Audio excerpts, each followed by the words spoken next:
Magandang umaga po sa lahat, sa mga nariyan ngayon sa mga tahanan na siyang handa na makinig ng salita ng Diyos.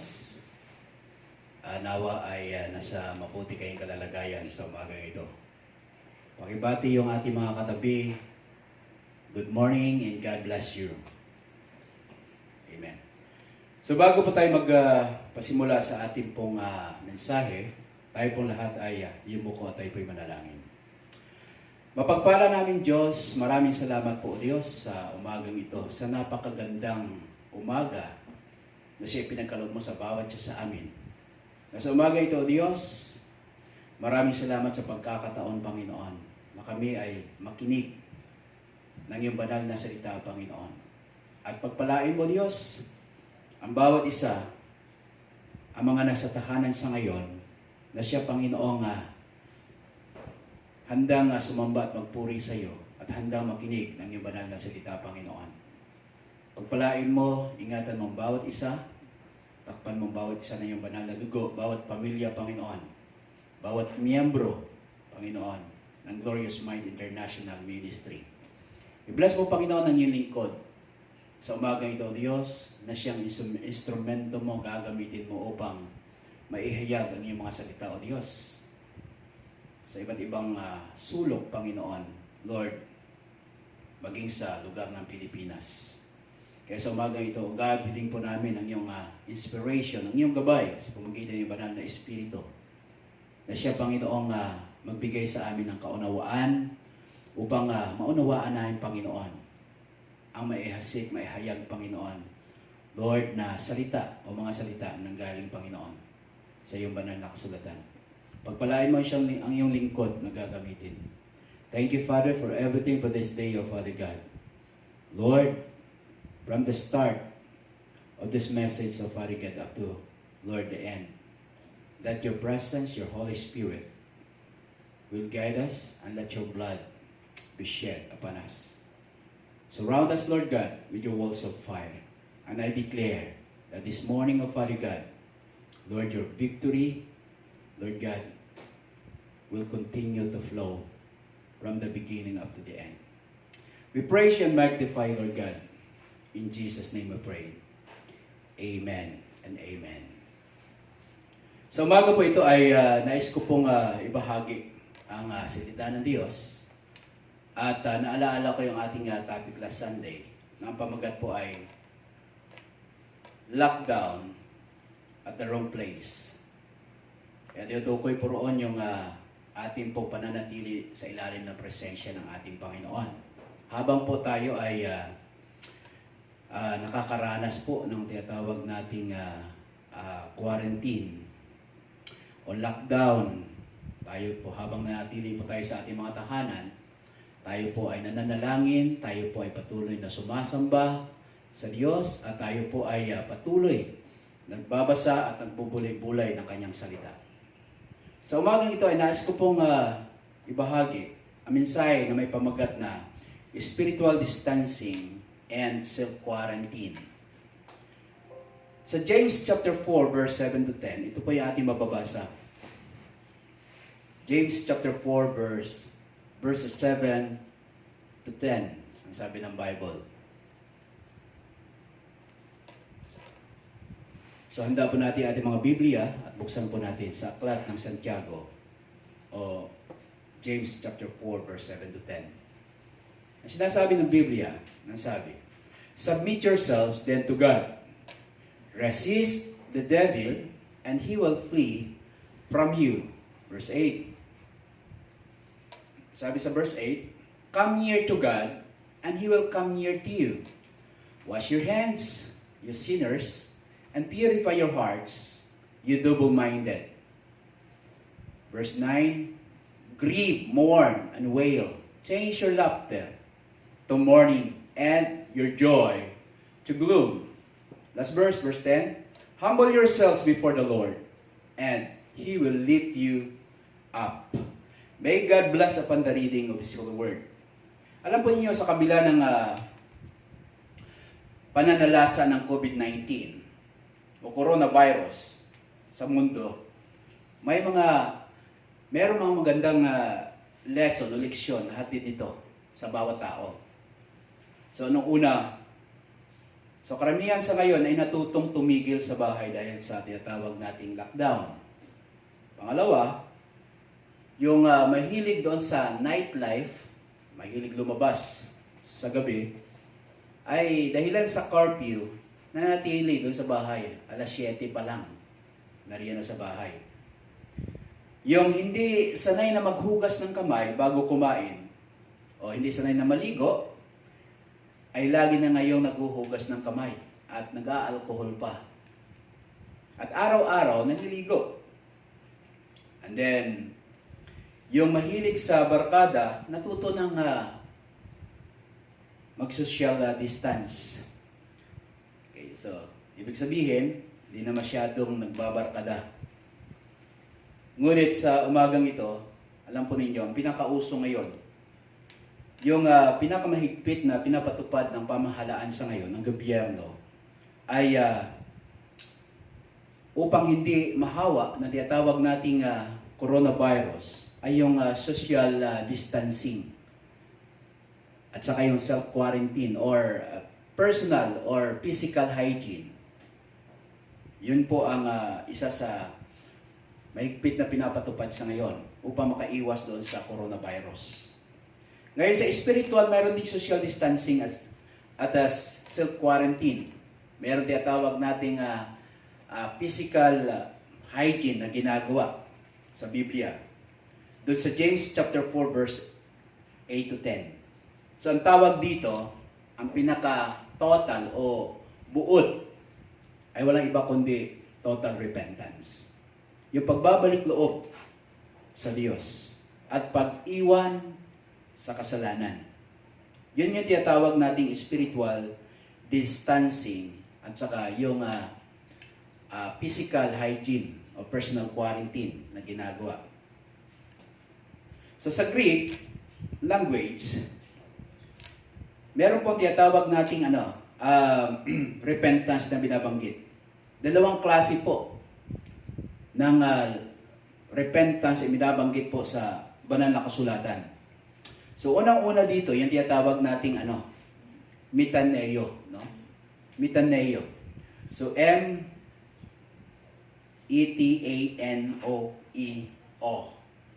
So ang ibig sabihin ng metaneo ay to repent with regret, accompanied by a true change of the heart towards God.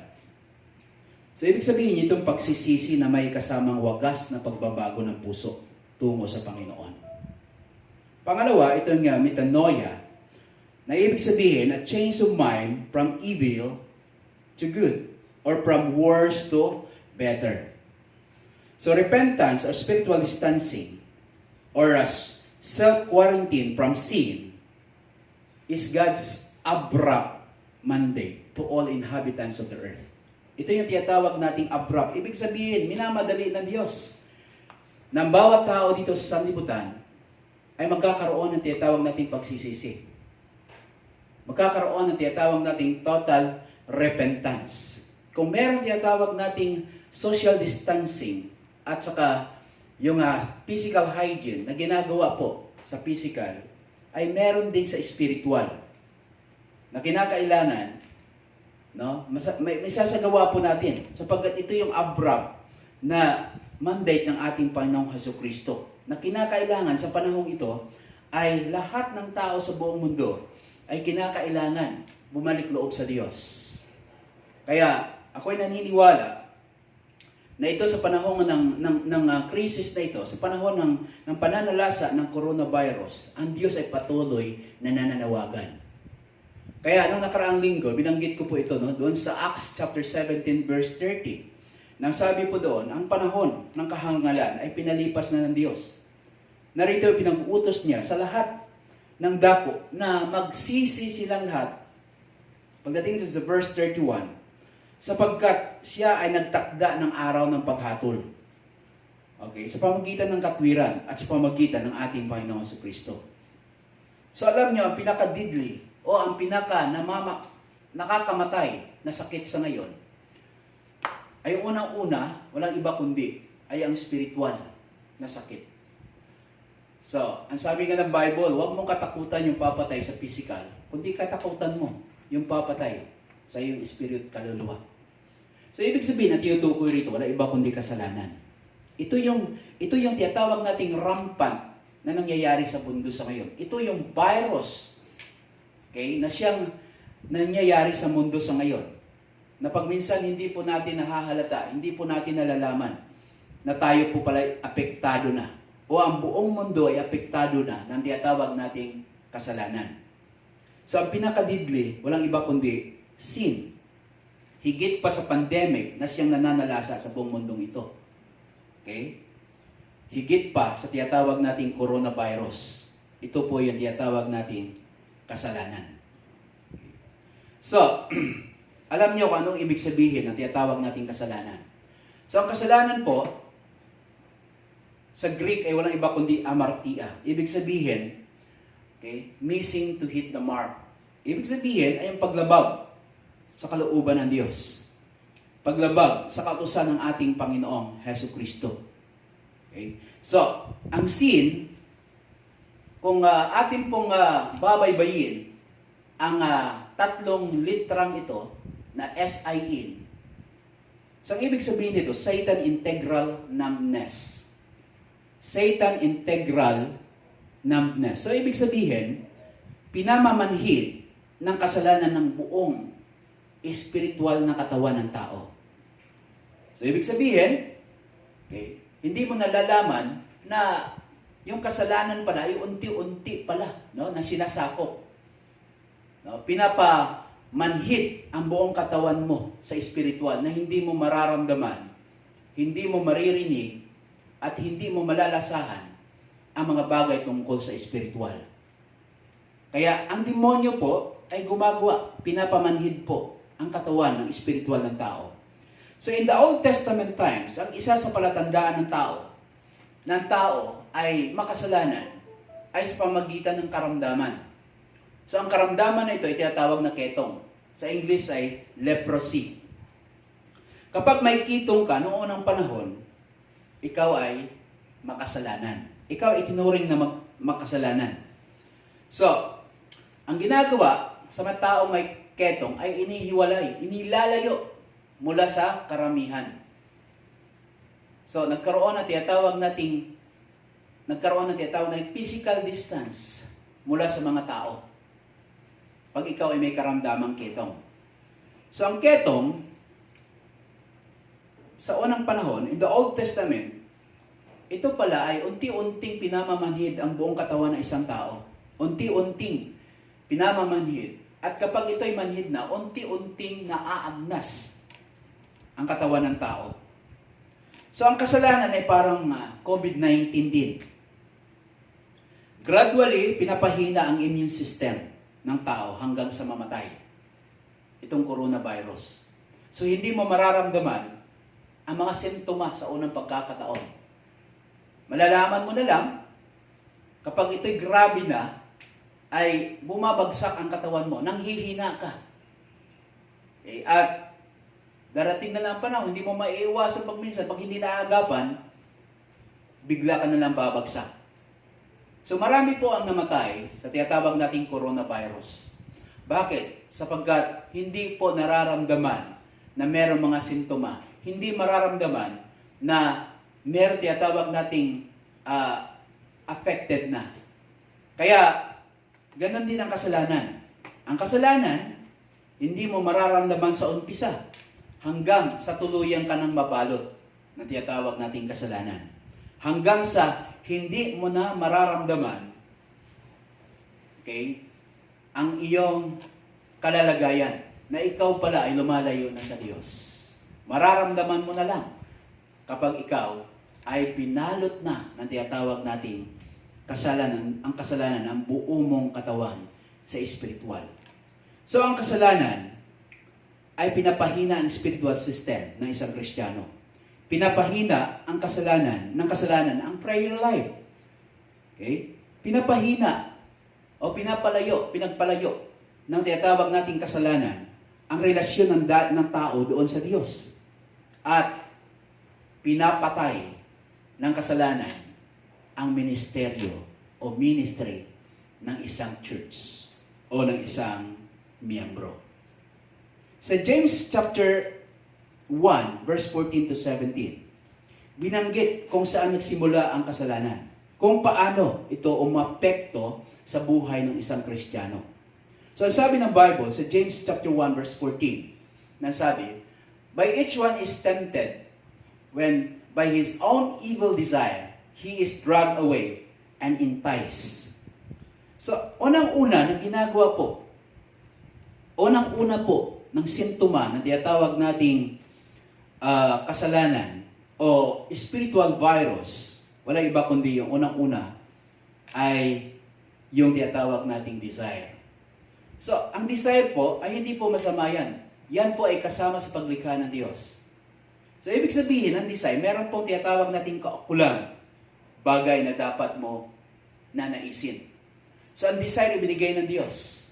So, ibig sabihin ng desire, ibinigay ng Diyos upang ikaw ay magkaroon ng desire na paglingkuran ng Diyos. Magkaroon ka ng pagnanais na pasalamatan ng Panginoon. Magkaroon ka ng desire na ikaw ay manalangin. Desire na magbasa ng banal na salita ng Diyos. Desire na pagpagamit sa Panginoon.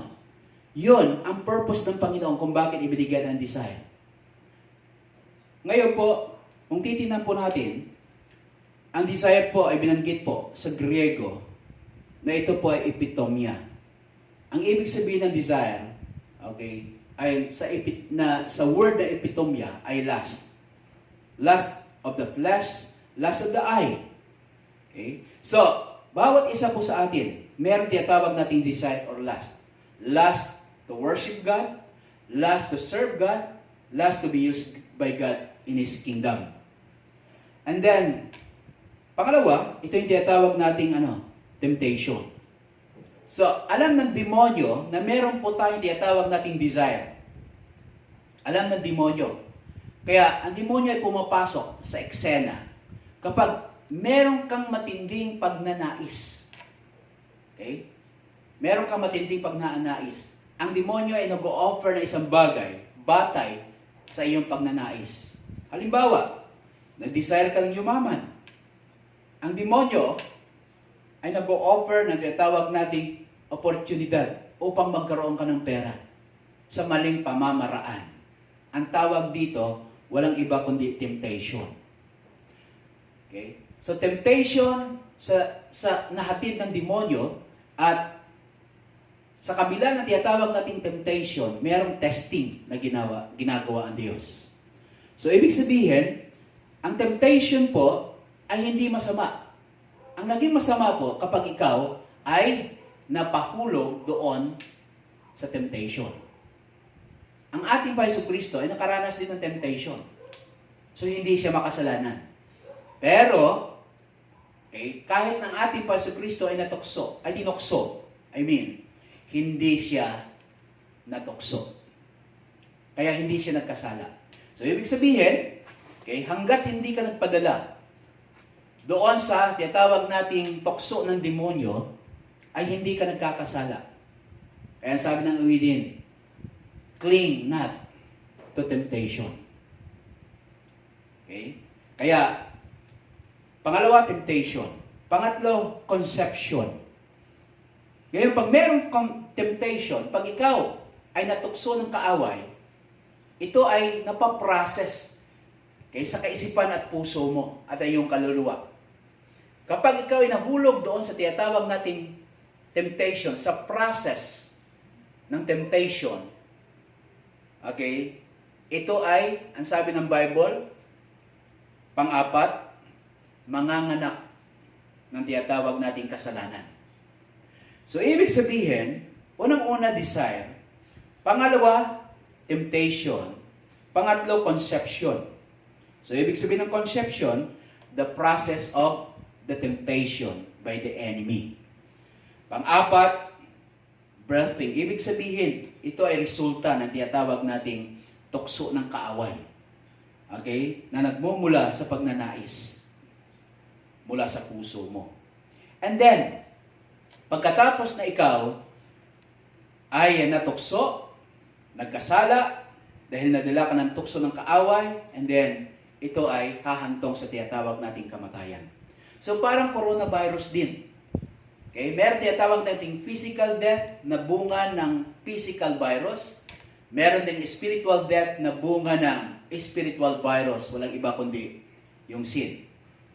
Kung merong social distancing na ini-impose ang pamamahalaan upang makaiwas sa COVID-19, meron ding spiritual na ini-impose ang Diyos. Sa panahong ito, patuloy na nananawagan sa lahat ng sulok ng mundo ang Diyos na mag-repent, na magkaroon ng tinatawag nating spiritual distancing. Magkakaroon ng tinatawag nating spiritual hygiene. Magkakaroon ng tinatawag nating spiritual quarantine. So ano bang ginagawa? Unang-una, kinakailangan magkakaroon ng tinatawag nating repentance. Pagsisisi, pagbalik loob sa Diyos. Kapag pala isang tao ay nagsisi, okay, siya po ay nakapokus sa mga bagay tungkol sa Diyos. Ibig sabihin, ang kanyang kaisipan ay nakapokus sa mga spiritual na mga bagay. Kaya ibig sabihin, ang tao po ay maboborn again. Ang tao po sa spiritual na words ay mabubuhay mula sa kamatayan. So, ibig sabihin, magkakaroon ng tinatawag nating spiritual restoration. Magkakaroon ng tinatawag nating spiritual and total change and transformation of his life. Kaya sabi ng Apostol Pablo, doon sa Colossians chapter 3, nasabi, kapag ikay binuhay na maguli ni Kristo, hanapin mo ang mga bagay na sa itaas ng kinaroonan ng ating Panginoong Hesukristo. So, ibig sabihin, kapag ang tao pala ay bumalik loob sa Diyos, siya po ay magsisimula. Okay? Siya po ay magsisimula ng tinatawag nating paglayo mula sa kasalanan. At magsisimulang magkaroon ng malapit na relasyon doon sa ating Panginoong Hesukristo. Magkakaroon ng tinatawag nating spiritual quarantine doon sa Panginoon. Ibig sabihin, magkakaroon ng tinatawag nating spiritual activities doon sa Panginoon. Nariyan yung pananalangin, nariyan yung devotion, nariyan yung pagbabasa ng Bible. Sa panahong ito, napakarami mga tao sa ngayon ang nagkakaroon ng tinatawag nating spiritual distancing. Unti-unti nang lumalayo doon sa Diyos. Unti-unti nang nagsisisi. At unti-unti nang gumagawa ng mga bagay tungkol sa Diyos. Unti-unti na nagpapagamit sa Panginoon. Okay? Kaya, ito yung tinatawag nating spiritual distancing, spiritual hygiene, at saka yung tinatawag natin spiritual quarantine na ginagawa. So, repentance. Ngayon, ang pinakamabisang dapat gawin ng tao upang makalayo mula sa spiritual virus ng kasalanan ay walang iba kundi yung pang-spiritual, na activities doon sa Diyos. Kaya, dito sa panahong ito, dito po, dapat ang tao ay lalo pang magkaroon ng seryosong ugnayan sa Diyos. Lalo pang magkaroon ng malapit na relasyon sa Panginoon. Lalo pang magkaroon ng seryosong paglilingkod sa ministry. So, ibig sabihin, kinakailangan ang tao ay umalis na doon sa nakasanayan.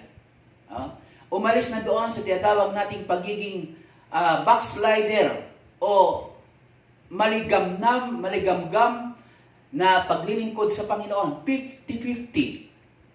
Darating sa church every Sunday, pag uwi, babalik sa dating ugali. Babalik sa dating sistema. Yun yung tinatawag nating 50-50. Okay? At the same time,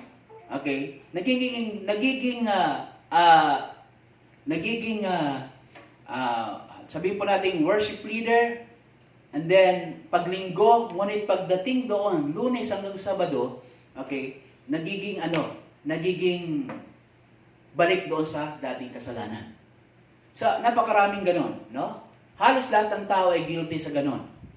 Kaya alam po ninyo, mga kapatid, hindi po issue yung ikaw ay nagkasala tapos ikaw ay nagsisi. Ikaw ay bumalik loob sa Diyos. at tumigil na sa kasalanan, okay, hindi issue sa Diyos yun. Ibig sabihin, okay, ikaw ay binago na ng Diyos, ang iyong dating buhay ay nagsilipas na, ikaw ay bago. Okay? Merong pagkakaiba doon sa isang Kristiyano na binago ng Diyos pagkatapos hanggang sa ngayon ay nagpapatuloy pa rin sa pagkakasala. Okay? Yun yung pinapanawagan ng Panginoon na bumalik loob. Yun yung subject ng panawagan ng Panginoon na kinakailangan magkakaroon ng tinatawag na spiritual distancing from sin at magkakaroon ng spiritual hygiene and quarantine doon sa Diyos. Ibig sabihin, kinakailangan na magkaroon na ng malapit na relasyon sa Diyos. Na kinakailangan magpasakop na sa Diyos. Kinakailangan mabuhay na sa ilalim ng kapangyarihan ng banal na Espiritu Santo. Kinakailangan matuto ng mabuhay na ayon sa kalooban ng Diyos, buhay na may kabanalan at buhay na may katwiran sa harapan ng Panginoon. Kaya, yun yung tinatawag nating spiritual distancing at saka spiritual quarantine and spiritual hygiene na sinasabi.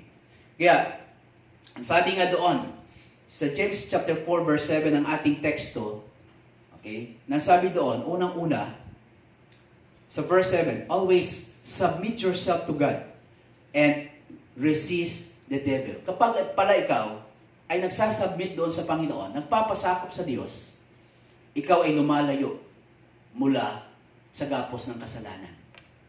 Ikaw ay lumalayo, nagkakaroon ka ng distansya mula sa kasalanan.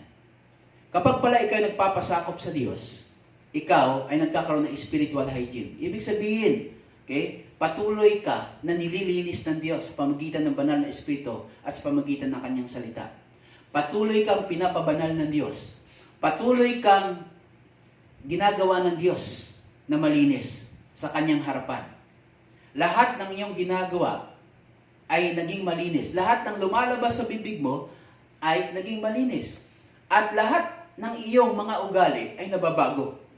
Yun pala yung tinatawag nating resulta na kapag ikay nagpapasakop. Okay, doon sa Diyos. Kaya ang demonyo ay lumalayo. Ang kasalanan, okay, mula doon sa kasalanan, ikaw ay lumalayo. Ang sabi na doon sa Galatians chapter 5, verse 16, okay, in order na ikaw ay tuluyang lumayo mula sa kasalanan, mula sa tinatawag nating gapos ng kasalanan, mula sa demonyo, kinakailangan magpasakop ka sa banal na Espiritu. Kaya ang sabi, so I say, live by the Spirit, and you will not gratify the desires of the sinful nature. So, ibig sabihin, okay, meron tayong desire. Pero, ang iiwasan po natin, wala iba kundi yung sinful acts, sinful deeds. Yung sinful nature. So, ibig sabihin, mga kapatid, ang banal na Espiritu Santo ay meron pong kapangyarihan na ikaw ay ilayo mula sa kasalanan. Meron pong kakayanan na upang ikaw ay linisin. Araw-araw, kapag ikaw ay nagpasakop sa Diyos, ang banal na Espiritu Santo ang siyang magiging kapangyarihan mo. Kasi bilang tao, wala po tayong magagawa kapag sa sarili po tayo, na sarili natin tayo ay dumepende. Hindi natin kayang layuan yung kasalanan sa pamagitan ng sarili nating lakas. Hindi tayo pwedeng makawala mula sa gapos ng kaaway hanggat wala ang Diyos. So, ibig sabihin, meron tinatawag nating law of gravity and law of nature. Lahat ng itinaas mo, lahat ng tinapon mo sa itaas, ito ay babagsak sa ibaba. Ibig sabihin, kapag tayo dumepende sa ating sarili, okay, sa baba po tayo kukunin. Sa baba po tayo pupulutin. Ngunit kapag ang Diyos ang magtataas sa atin, mananatili po tayo sa itaas. Kaya nga sabi ng Bible, ang sabi ng James, okay, sabi, okay, humble yourself to God. Magpasakop ka sa Diyos, sapagkat sa kapanahunan, itataas kayo ng Panginoon. So, ibig sabihin, kapag ikaw ay nagsimula na magpasakop at dumepende, mag-submit sa Diyos, ikaw ay itataas ng Diyos sa pamagitan ng Kanyang banal na Espiritu. Pagdating doon sa James chapter 4, verse 8, ang sabi ng Bible, draw near to God and He will draw near to you. Alam nyo, ang COVID-19 ay isa sa pamamaraan ng Diyos para ang mga tao ay matutong lumapit sa Kanya. So, ibig sabihin, isang pamamaraan, isang instrumento, hinayaan ng Diyos itong coronavirus na lumaganap sa buong sanlibutan sapagkat nakikita ng Diyos na ang tao ay tuluyan ng lumalayo sa Kanya at lumalapit doon sa kasalanan at sa demonyo. Kaya, itong COVID-19 na ito ay pamamaraan ng Diyos upang ang tao ay matutong lumapit sa Kanya. Kaya ang sabi doon sa Romans chapter 8 verse 26, all things work together for the good of His people. So, ibig sabihin, itong coronavirus na ito, okay, ito po ay hindi treat, kundi ito ay remedy upang ang tao po ay magkaroon ng tinatawag nating distansya mula po sa kasalanan at mula po sa demonyo. Kaya, lahat ng mga bagay, ako'y naniniwala, ginagawa ng Diyos upang yung plano ng Panginoon ay matupad sa bawat tao na Kanyang nilikha. Kaya ang sabi ng Bible, all things work together for good for those who called according to His purpose. So, ibig sabihin, sa lahat ng Kanyang mga tinawag, may purpose, may layunin ang Panginoon. And sabi, and we know that for those who love God, all things work together for good. So, ibig sabihin mga kapatid, lahat ng mga taong nilikha ng Panginoon, okay, ay may mga plano na ang Diyos. So, ang plano ng Panginoon, unang-una, ay hindi lamang sa sarili ng tao. Hindi lamang pang sarili, kundi ang plano ng Panginoon ay para sa Diyos. Lahat po ay nauuwi para sa Diyos. So, ibig sabihin, okay, we are the special creation of God with the special purpose set by God before the foundation of the world. So, ang purpose ng Panginoon sa bawat isa sa atin, lahat ng mga tao ay matuto na kumilala sa Kanya. Lahat ng mga tao ay matutong sumamba sa Kanya. Kaya lahat ng taong nais ng Panginoon ay bumalik loob. Magkakaroon ng tinatawag nating total repentance, total distancing from sin to God. Amen po ba? Palapakan po natin ng Panginoon. Oh, hallelujah. Kaya sabi po ng Bible, draw near, lumapit po tayo sa Diyos. Sapagkat, pag lumapit tayo sa Panginoon, ang Diyos ay lalapit sa atin. So, kinakailangan, huwag nating antayin ang Diyos ang lalapit sa atin. Sapagkat ginawa na ng Diyos, 2,000 years ago, siya ang unang lumapit. Siya ang unang nagmahal. So, ibig sabihin, ang Diyos ay ibinuhos ng Diyos ang kanyang biyaya dito sa sanlibutan sa pamagitan ng kanyang awa. Lahat ng mga tao sa pamagitan ng kanyang dugo ay meron pong tendency, may pagkakataon na maligtas. Kaya ang sabi po doon sa John 3:16, for God so loved the world that He gave His only begotten Son, and all these things shall be added unto you. So, ibig sabihin mga kapatid, una, ang Diyos na gumawa. So, ibig sabihin, ang part po natin ay tayo ay lalapit. Okay? At in response, ang Diyos ay muling lalapit sa atin. Kaya sabi nito, draw near to God and He will draw near to you. So alam nyo, ang COVID-19, mga kapatid, ay rampant na, no, sa ngayon, dito sa ating mundo. Okay? Rampant na. Kaya hindi po natin kayang pigilan sapagkat ito ay hinayaan ng Diyos na mangyari. Kaya para sa Diyos, ang kanyang gustong makita sa atin, ang kanyang gustong makita doon sa mga tao, ay yung righteousness, yung tinatawag nating holiness. Kaya sa pamagitan ng righteousness ng tao, sa pamagitan ng holiness ng tao, ay merong kakayanan ng tao na siyang itaas ang kaluwalhatian ng Diyos. Okay? Muling itaas ang kaluwalhatian ng Panginoon. Ngayon, ang COVID-19 ay bunga ng kahabagan ng Diyos. So, ibig sabihin, pag sinabi nating kahabagan ng Panginoon, ang Diyos po ay naaawa sa tao. Nakikita niya na ang tao ay kaawa-awang naaalipin sa tinatawag nating kasalanan. Nakita ng Diyos ang magiging resulta ng kasalanan dito sa sanlibutan. Ang walang iba kundi yung eternal punishment, yung tinatawag nating eternal death. Yung eternal separation from the love of God. Kaya ahead of time nakita ng Panginoon, according to His foreknowledge, nakita ng Panginoon yon. Kaya ang Diyos ay gumawa ng paraan upang ang tao po ay makabalik loob sa Kanya. Okay? So, ang Diyos ay naawa, ibigay niya ang Kanyang bugtong na anak. Okay? Walang iba kundi ang ating Panginoong Hesukristo. Kaya ang COVID-19 ay bunga ng kahabagan ng Panginoon. Sinadya na mangyari ng Panginoon. Ito ay bunga ng awa ng Diyos sa tao. Kaya ang sabi doon sa Romans chapter 2, verse 5, okay? Ang sabi doon, ang bunga na tinatawag nating awa ng Diyos, walang iba kundi yung pagsisisi. Okay? Kaya ibinigay yung COVID-19 upang ang tao, okay, ay bumalik loob sa Diyos. Dumistansya mula sa kasalanan. Okay?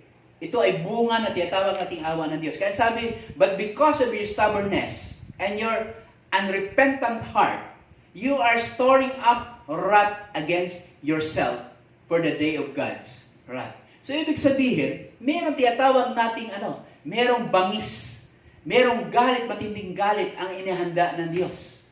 Okay? Dito, sa gitna ng tinatawag nating kasalanan. Kaya sabi ng Bible, when His righteous judgment will be revealed. Okay? When His righteous judgment will be revealed. Okay? Kaya pagdating doon sa verse 6, okay? Oh, hallelujah. God will give to each person according to what he has done. So, sabi doon, ang Diyos ay magbibigay na mga mabagay ayon sa kanyang mga ginawa dito sa sanlibutan. So, ibig sabihin mga kapatid, okay, bunga lang na tinatawag nating awa ng Diyos, ang tao po ay nagkaroon na tinatawag nating, okay, pagbabalik loob sa Diyos. Nagkakaroon ng tinatawag nating repentance. Bunga ng coronavirus. Kaya, sa iba't ibang sulok ng mundo, dahilan sa coronavirus, ang dami nang nagbalik loob doon sa Panginoon. Balikan po natin yung Romans chapter 2 verse 4 na sabi doon. Okay?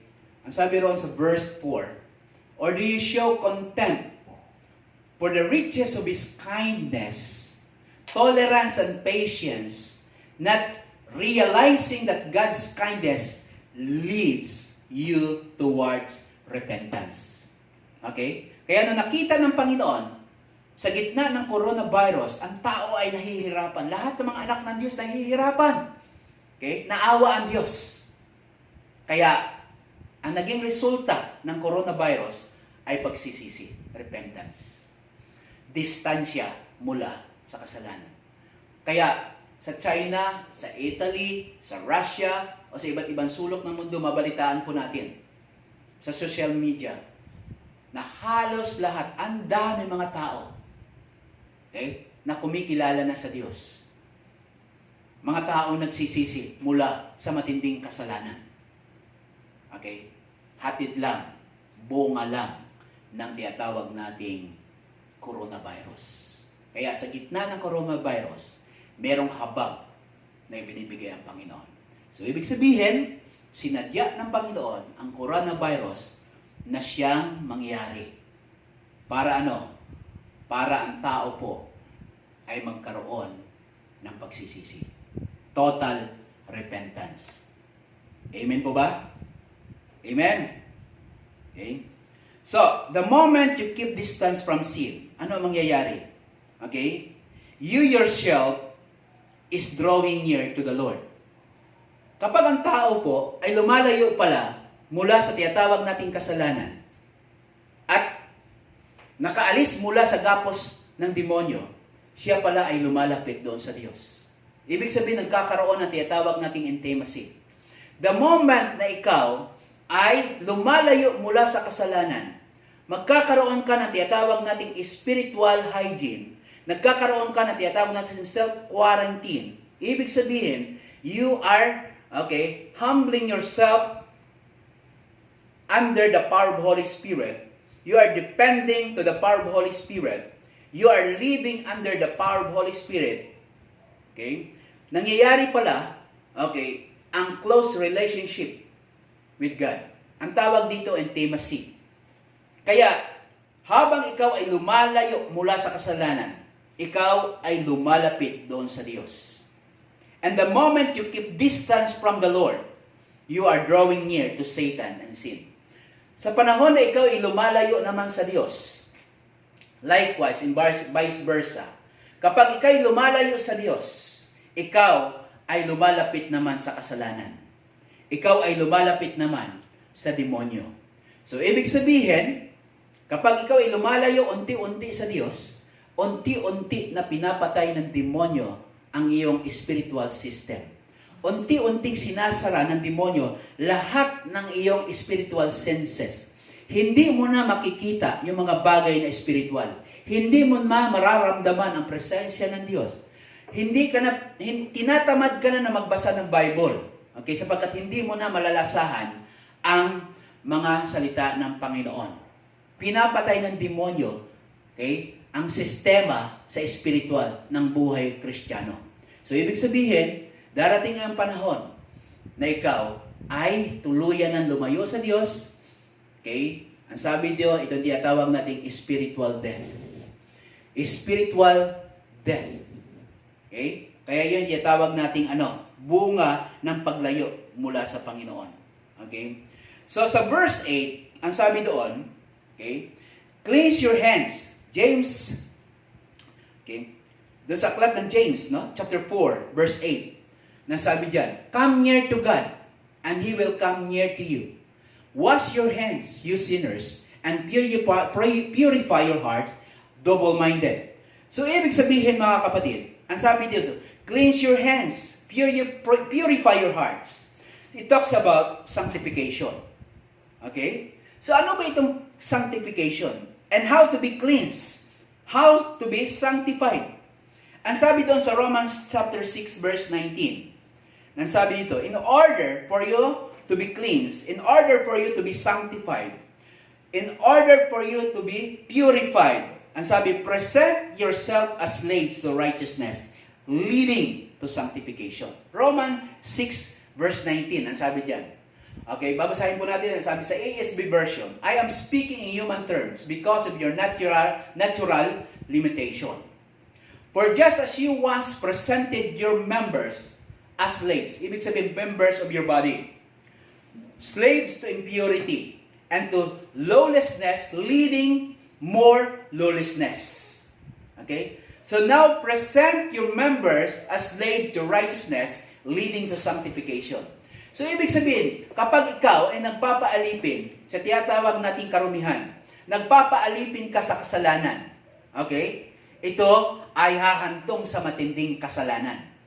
Okay? Pero kapag ikaw ay nagpapaalipin sa katwiran, ito ay maghahatid sa iyo sa lubos na kalinisan, no, ng buo mong spiritual na katawan. Amen po ba? Okay? Ibig sabihin, mga kapatid, magkakaroon ka na tinatawag nating lubos na kalinisan. Ang tawag dito, righteousness and holiness of life. Okay? So pagdating doon pagdating doon sa verse 22, okay, ito yung sinasabi natin. Okay, Romans chapter 6 verse, okay, simula sa verse 20 at 22, sabi diyan. Okay, magsimula sa verse 20. For when you were slaves of sin, you were free in regard to righteousness. Na kapag ikaw ay, okay, ikaw ay malaya na, lumayo na sa kasalanan, ang sabi ng Bible, ikaw ay alipin na ng katwiran. Ibig sabihin, ikaw ay nabubuhay na sa katwiran at kabanalan, sa ilalim ng kapangyarihan ng Diyos.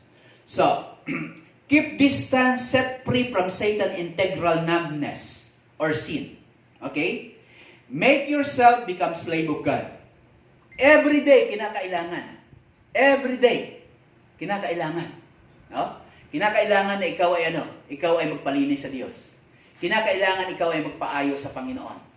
Kinakailangan ang puso mo ay ipasiyasat mo sa Panginoon. Kaya, napakahalaga yun lagi kong sinasabi. No? Lagi kong sinasabi na ikaw ay magkaroon ng panahon sa Diyos. Ikaw ay magkakaroon ng panahon sa iyong devotion, na iyong quiet time. ikaw ay magkaroon ng enough time sa pananalangin. Kung kailangan pa, ikaw ay magkakaroon ng tinatawag nating spiritual fasting. Okay? Na ikaw ay magkakaroon ng tinatawag nating pagpupuri at pagsamba doon sa Diyos. Okay? So, keep distance, set free from Satan. Okay? Make yourself become slave of God.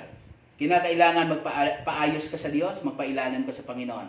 And, kapag nangyari ito, and the fruit that leads to sanctification is eternal life. So, ibig sabihin, kapag ikaw ay nabubuhay na may kabanalan at katwiran, ito ay maghahatid doon sa buhay na walang hanggan.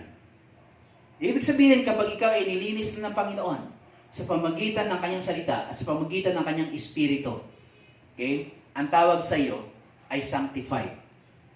So, ibig sabihin, isang beses lang si Kristo namatay doon sa cross ng Kalbaryo. Kaya sabi ng Bible dahil sa Hebrews chapter 10, no? Doon sa verse 14, no? Ang sabi doon. Okay, kung di ka nagkakamali. So, ang sabi dahil, isang beses lang si Kristo namatay doon sa cross ng Kalbaryo. Okay? At lahat ng tao ay naging sanctified, ay nalinis. Okay? Ang paglilinis na ito at ang kalinisan na ito ay mula sa simula hanggang wakas. For by a single offering He has perfected for all time those who are being sanctified. So, ibig sabihin, isang beses ka lang lilinisin ng Diyos. Okay? Mula sa iyong original sin. Yung tinatawag nating sinner by nature, babaguhin ng Diyos sa pagiging righteous in nature. Ibig sabihin, yung original sin mo, na bunga ng pagkakasala ni Eva at ni Adan, isang beses lang po yan, linisin ng Panginoon sa pamagitan ng kanyang dugo. Once and for all. Okay? Kapag ikaw ay lumapit sa ating Panginoon, kapag ikaw ay nagsisi, nagbalik loob sa Diyos, at tinanggap mo ang Panginoon bilang iyong Diyos at tagapagligtas, papasok ang banal na Espiritu Santo sa loob, ang sabi sa Ephesians 1:13, at ang Holy Spirit, kapag ikay napuspos araw-araw, loob at labas, mga kapatid, araw-araw, yung kalinisan na tinanggap mo, yung righteousness na tinanggap mo mula sa Diyos, yan ay mangyayari, yan ay patuloy na mangyayari at mananatili sa iyong buong pagkatao, mula simula hanggang wakas. Kaya araw-araw dapat i-maintain mo yung kalinisan, i-maintain mo yung righteousness, i-maintain mo yung tinatawag nating holiness of life sa pamagitan ng kapangyarihan ng banal na Espiritu Santo sa pamagitan ng salita ng Diyos. Without the Holy Spirit, mga kapatid, you cannot be sanctified. Without the Holy Spirit, you cannot walk under the power and the will of God. Without the Holy Spirit, okay, you cannot keep distance from your sin and, okay, draw near to God. You cannot be close to God without the Holy Spirit. Because the Holy Spirit is the instrument of God, is given by God. Not just a comforter, but an instrument. Okay? Ang sabi nga ng Bible, sa John chapter 16, na ang Holy Spirit ay pinadala ng Diyos, not just a comforter. Okay? Na hindi lamang tagapag-aaliw, kundi ito ay to convict the sin. Okay? And righteousness and judgment. So yan ang work ng Holy Spirit. Kaya without the work of the Holy Spirit, mga kapatid, you are spiritually crippled. Ikaw po ay pilay. Okay? Ikaw po ay bulag. Ikaw po ay bingi.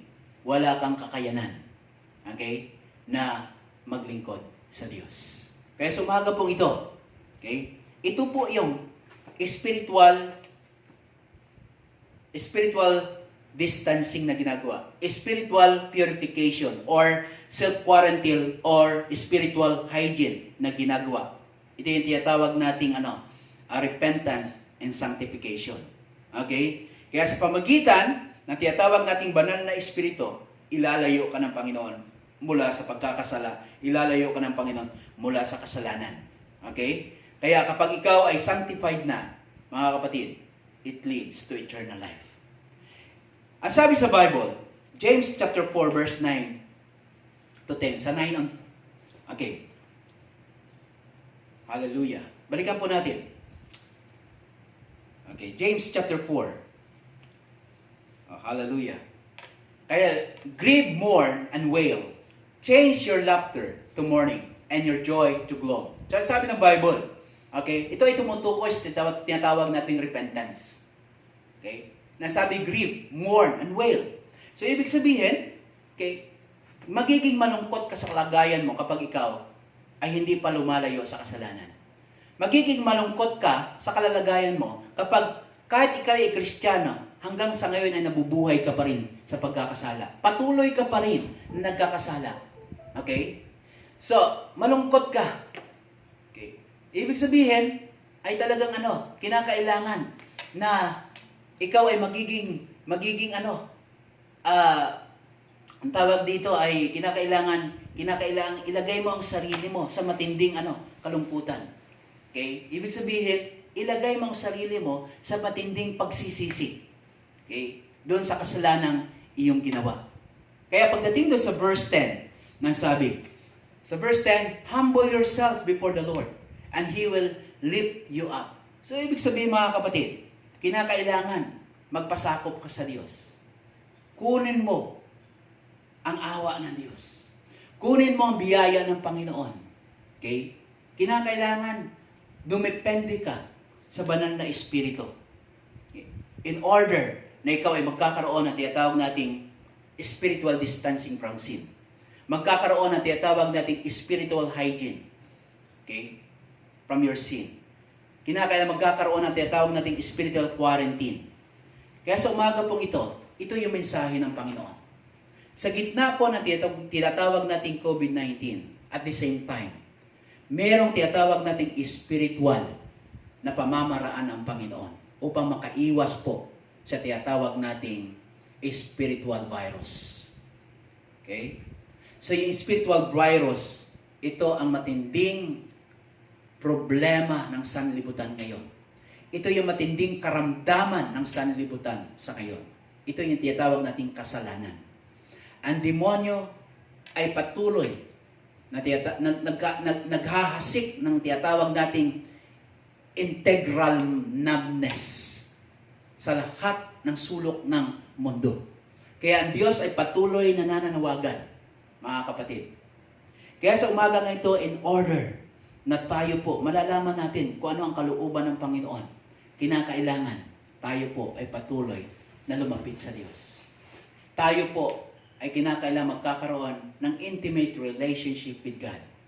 Kaya ang sabi ng Bible sa Romans chapter 12, verse 1 and 2, ang sabi ng Biblia, okay, pananawagan. Sa bawat isa sa atin, Kristiyano man o hindi, ito yung panawagan ng Diyos. I appeal to you therefore, brothers, by the mercies of God, sa awa ng Diyos. Ibig sabihin, sa gitna ng coronavirus, present your bodies as a living sacrifice. Ibig sabihin, iharap ninyo ang inyong mga katawan. Ibig sabihin, okay, sa tulong ng Diyos, sa biyaya ng Panginoon, okay, gumawa ka ng paraan, pamamaraan, kung paano ka makaiwas mula sa kasalanan. Kung paano ka makalayo mula sa gapos ng demonyo. Kung paano ka magkaroon ng lubos na pagsisisi. Kaya ang tawag dito, sacrifice. Gumawa ka ng sakripisyo sa sarili mo. Araw-araw, isakripisyo mo ang sarili mo na magkaroon ng panahon sa Diyos. So, ibig sabihin, mga kapatid, okay, Glorious Might International Ministry, okay, ako'y naniniwala na mga gawain po natin, pansamantalang natigil. Ang pagpunta natin sa church ay pansamantalang natigil. Ngunit, alam po ninyo, hindi po hadlang, okay, ang pagtigil ng mga activities upang tayo ay patuloy na gumawa, okay, ng mga activities para sa Panginoon. Sa bahay po natin, pwede po tayong, okay, sumamba doon sa Diyos. Pwede po tayong mag-praise and worship sa Panginoon. Okay, magpuri sa Diyos, na katulad ng ginagawa po natin dito. Sa bahay po natin, pwede po tayong manalangin. Okay? Kaya nga, meron tayong tinatawag nating spiritual quarantine. Ibig sabihin, kinakailangan, no, na tayo pa ay gumawa ng sakripisyong manalangin po. Ibig sabihin, sanayin mong sarili mo. Okay? Pilitin mo sa sarili mo. Isakripisyo mo ang oras mo, panahon mong schedule mo. Okay? Okay, na manalangin. Kaya sabi ng Bible, sabi ni Kristo, okay, kapag kayo nanalangin, pumasok ka sa loob. No?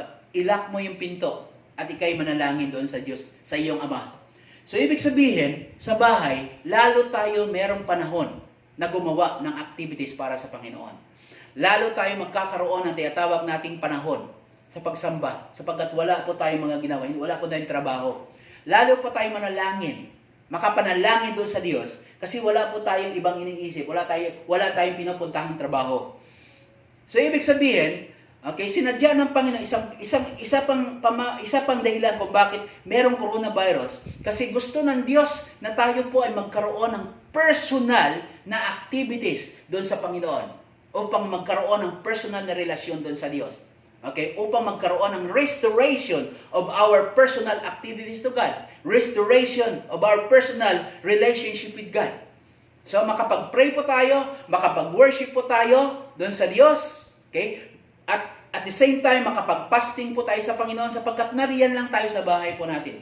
Ituloy po natin yung activities. Huwag natin gawing dahilan. Okay? Ang pansamantalang pagtigil ng mga activities na hindi na tayo manalangin. So, ibig sabihin, okay, ang pagtigil na activities ay personal. Okay? Na sinadya ng Panginoon na magkaroon po tayo ng personal na ugnayan sa Diyos. Amen po ba? Okay? Kaya sa umaga pong ito, okay, kinakailangan, habang nasa loob po tayo ng bahay, present your bodies as a living sacrifice. Pray, praise and worship, do fasting to the Lord. Okay? And acceptable to God. Okay, so sapagkat kapag ginawa natin lahat ng mga bagay, ito ay katanggap-tanggap sa Diyos. Ngayon, kapag ginawa natin ito, mga kapatid, okay, ito yung tinatawag nating spiritual worship. Amen. Spiritual na pagsamba. Kaya kung babasahin po natin doon sa verse 2, ito yung sinabi ng Bible, sa verse 2, don't be conformed to this world. Ibig sabihin, kapag gumagawa tayo ng spiritual na sacrifice doon sa ating Panginoon, tayo po ay gumagawa ng spiritual mga activities doon sa Diyos. Nagpipray po tayo, sumasamba sa Panginoon, nagbabasa tayo ng Bible, nagme-meditate po tayo, nagpapasting po tayo. Alam po ninyo mangyayari, okay? Hindi na tayo mag-isip na tayo bumalik pa at gagawa ng kasalanan. Magkakaroon ng tinatawag nating total transformation. Magkakaroon ng total renewal of mind. Magkakaroon ng metanoia, renewal of mind or change of mind. Nang sabi rito, that by testing you may discern what is the will of God. So, ibig sabihin, kapag nagkaroon ng tinatawag nating transformation, nagkaroon ng pagbabago ang ating buhay, mga kapatid, dito malalaman kung ano ang kalooban ng Diyos sa buhay mo. Kung ano ang mga bagay na katanggap-tanggap doon sa Diyos, sa kalooban ng Panginoon. So, ibig sabihin, the more you draw near to God, the more you know the will of God in your life. The more you will know the perfect purpose of God in your life. Kaya, habang ikaw ay binabago ng Panginoon, mga kapatid, lahat ng mga bagay na hindi ayon sa Diyos ay madidiscern mo, malalaman mo na hindi ito dapat gawin sapagkat ito ay hindi katanggap-tanggap doon sa Diyos. Amen. Kaya ang sabi ng Bible, okay, ang sabi, do not be conformed to this world, but be transformed. It talks about total distancing from sin and from Satan. It talks about total repentance. It talks about total cleansing. It talks about total transformation, mind, body, soul, and spirit. This morning, kung ang pamahalaan ay patuloy hanggang sa ngayon, nag-i-impose ng social distancing and personal hygiene, physical hygiene, at saka personal quarantine. 2,000 years ago, ang Diyos ay nag-impose ng spiritual distancing. and self-quarantine. Kaya sa umaga pong ito, patuloy po tayo magpasakop sa ini-impose na kautusan ng Diyos. Kailangan po natin magkaroon ng tinatawag nating repentance. Magkakaroon ng total sanctification every day of our lives. Kaya sa umaga po ito, diyan sa mga tahanan na nakinig ng mensaheng ito, nawa meron po tayong natutunan. Nawa ang banal na Espiritu ng Diyos ay kumikilos sa ngayon. Nawa magkakaroon ng tinatawag nating self-realization. Magkakaroon ng tinatawag na self-intercession. Magkakaroon ng tinatawag nating pansariling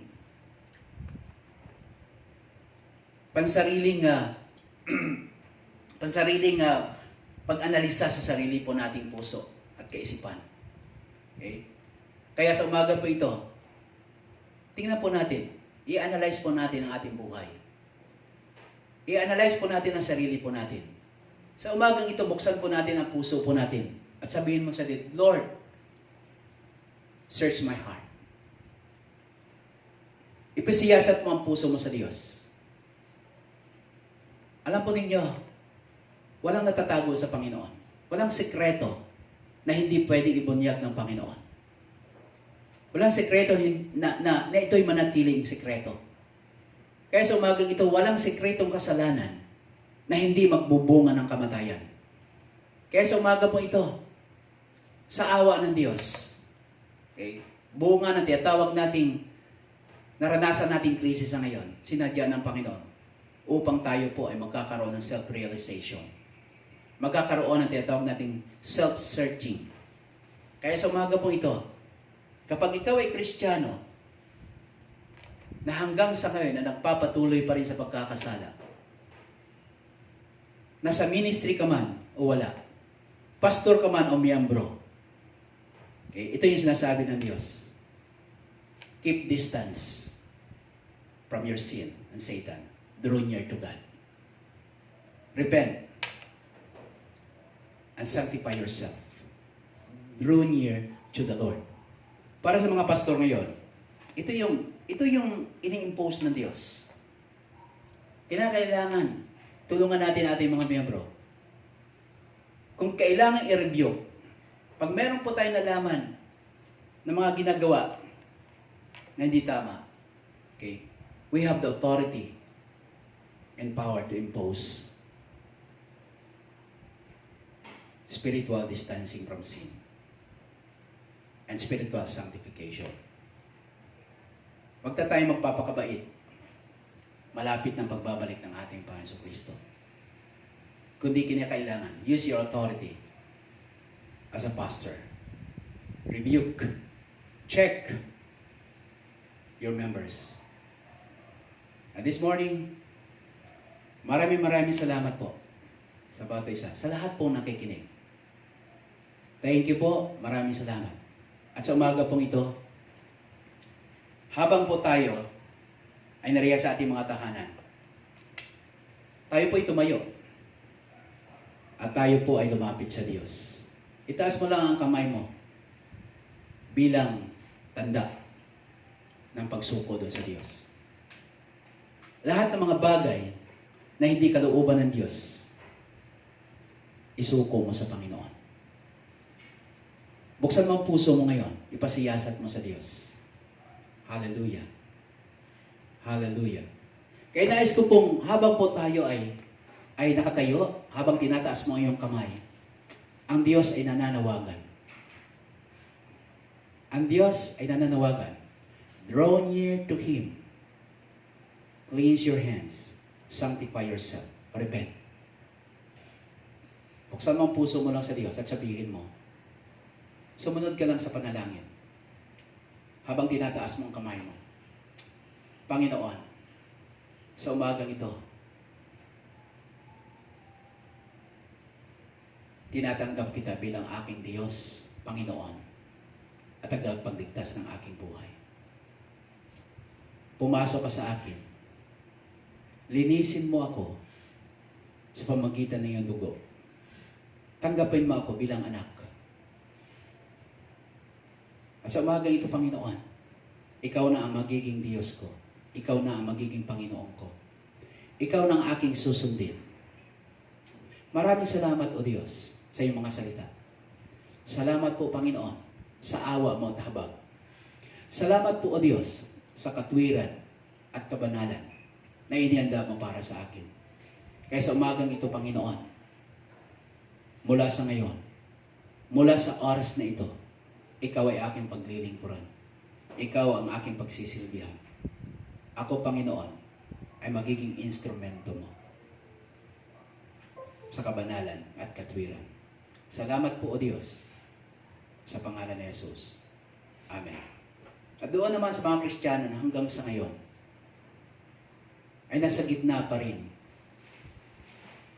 ng kasalanan. Ito ang sinasabi ng Diyos, keep distance from sin. Lumayo ka.